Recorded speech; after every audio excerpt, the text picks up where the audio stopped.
Stop 1, Introduction.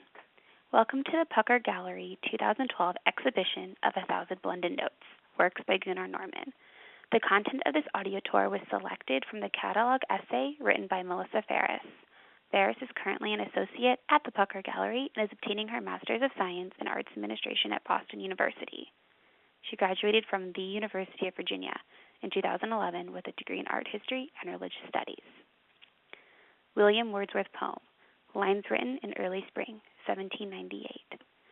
I heard 1,000 blended notes, while in a grove I sat reclined, in that sweet mood when pleasant thoughts bring sad thoughts to the mind. To her of her works did nature link the human soul that through me ran, and much it grieved my heart to think what man has made of man. Through primrose tufts and that green bower, the periwinkle trailed its wreaths, and 'tis my faith that every flower enjoys the air it breathes. The birds around me hopped and played, their thoughts I could not measure, but the least motion which they made, it seemed a thrill of pleasure. The budding twigs spread out their fan to catch the breezy air, and I must think, do all I can, that there was pleasure there.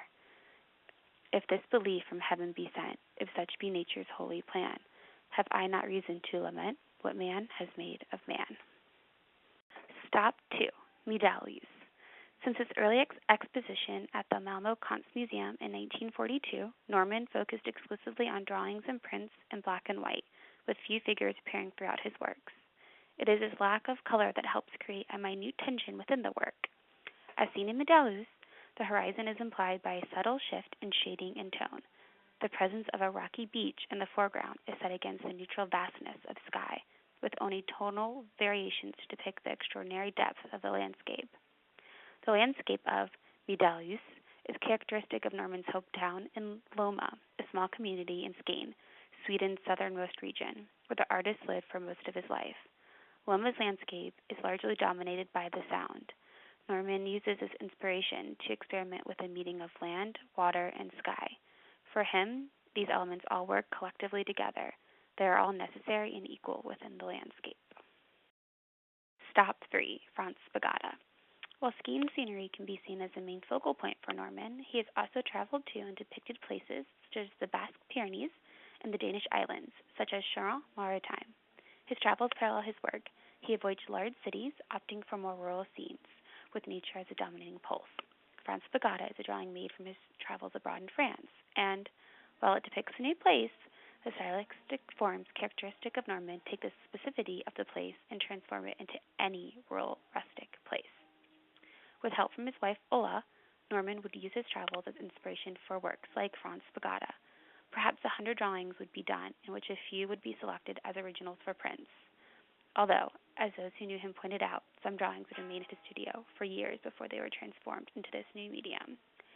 To create an etched image, Norrman ran a dry point needle over a copper plate, rendering an impression of the image. Burrs, or excessive metals that retain ink, helped produce a soft line found throughout his work. Once the plate was finished, the demanding process of printing came next. Without the aid of Ulla during this process of inking the copper plate and turning the press, Norrman's work would not have been as widespread. Between the two of them, over 15,000 works have been printed within 60 years. Stop 4, Duneballer. Educated for many years in botany and genetics, Norrman's appreciation for nature is grounded with a scientific understanding. His love for nature is paralleled in the copious details found throughout his work. Equal love for the subject and for the process shows the level of appreciation the artist had for the natural environment. As a botanist would spend hours studying the complexities of a single plant, Norrman was never content with studying nature at a distance. As seen in Duneballer, his studies in nature are planted in intimacy throughout his works. The details surrounding the puffballs highlight the time spent and dedication to studying the plant, while the feeling of lightness throughout the work reflects the delicate state of the puffball itself. Norrman's knowledge of plant life intertwines with his technique, rendering a work of art that succeeds in both accurately and beautifully portraying nature's life forms. Stop 5, E. Lichtenstein. As pervasive as gardening and plant study is throughout Norrman's work, his interest in Chinese culture and music are also present. His subjects are filled with a poetic silence that reflects the Oriental tradition of respect and humility before nature. However, the silence does not necessarily imply that all of Norrman's works are, quote, light. There is a balance of fragile elements with heavy concentrations of black to create contrast in many of his works, as in E. Lichtenstein. This combination of light-dark can be reflected in the artist's background as an accomplished concert pianist, just as Brahms or Chopin would create tension and resolution moving through major and minor keys, so too would Norrman form black and white contrasts with the pressure of a pencil against paper or the angle of a dry point needle. Stop 6, Nadima, 1996. There is a world, a misty, barren, but treasured, quote, northern world in each of Norrman's images. In the print, Nadima, this world is open to the viewer. There is a hint of man surrounding the misty, barren northern world, but it is hidden in the background, covered up by a fog. Once again, nature is Norrman's refuge. As Norman Russell of the New York Times wrote, Norrman's images could hang with a drawing by Seurat and hold their own. This world of unimportant landscapes that Norman creates, one that exists of patches of trees but does not differentiate it from anywhere else, distinguishes him as a master of his time, for his creations have a quiet vibrancy that is distilled in its viewers. It is a world that transports the viewer to a place where one can sit, reclined, in that sweet mood when pleasant thoughts bring sad thoughts to the mind.